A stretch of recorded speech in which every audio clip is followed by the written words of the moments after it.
There, this is Ryan with Konica Minolta, and this video will be going over the Scan and Fax button here, mostly focusing on the fax options on a Konica Minolta 4 series device. So again, if you don't see this particular panel whenever you walk up to the MFP, just go ahead and click on that menu button there. That will take you right back to this page, and then we'll go ahead and get started. So I'm going to click on Scan and Fax, or tap on when you're at the machine. Alright, so when you click on Scan and Fax, this is what's just going to pop up here. There's a couple of things to go over. You do have plenty of options here to put in for scanning and faxing. Down here you have simplex, duplex, choosing one-sided or two-sided. That goes for the original, so when you do put it in the tray for it to be scanned and faxed, you'll want to tell it what exactly you have there. Otherwise you'll get either half of your stuff being sent or none at all. So make sure you have the correct setting in there for simplex and duplex. Next you have resolution. This one's very interesting. You can go all the way up to 600 by 600 dpi, choosing the fax resolution when you're sending it. Keep in mind that 200 by 200 dpi here is actually enough for OCRing. So if you're scanning something, that's high enough for OCRing. The higher you go, the larger the file will be. So if you're archiving something, keep in mind that it will eat up a lot of space further down you go. It also takes us a little bit longer for the scan. The higher the DPI.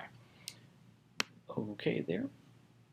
Color, same thing as copying. Auto color is usually okay.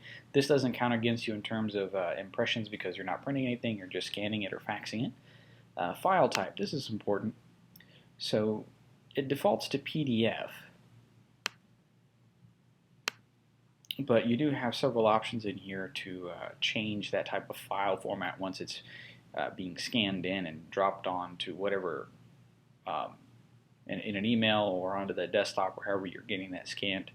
So just keep that in mind. You do have plenty of options in here to scan that stuff in for, so you don't have to do any changes later.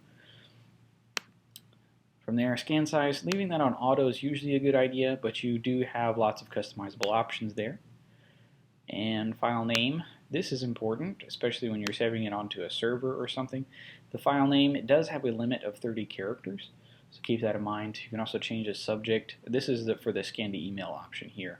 But the file name, remember, does have a limit to how long you can make that name. For MFPs that do have fax kits built into them, and they are plugged into a phone line, you do have the option of simply doing a quick fax here. Typically, though, direct input's where you'll want to go.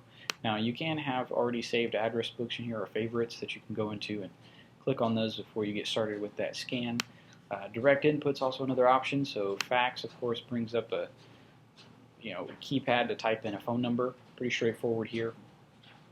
Now, what's really interesting is you can put in a phone number for a fax, just as you can from the address book, and choose a next destination. So you can do a batch fax. Which is really nice if you have to send the same information to several people. But you do have email, user box, PC, SMB option, FTP, and WebDAV as well. Job history, all such things. Now you can go up here to number of addresses and see exactly where that particular thing is going. And if you put in a wrong number or choose that you don't exactly need to send it to that particular destination, you can highlight it by tapping on it and deleting that particular option. And close. Alright, but when you're ready to go, got everything on the machine, got your destination set, all you gotta do is hit the start button and it will send off that fax or that scan. Again, this is Ryan with Konica Minolta. Hope this helps out and have a good day.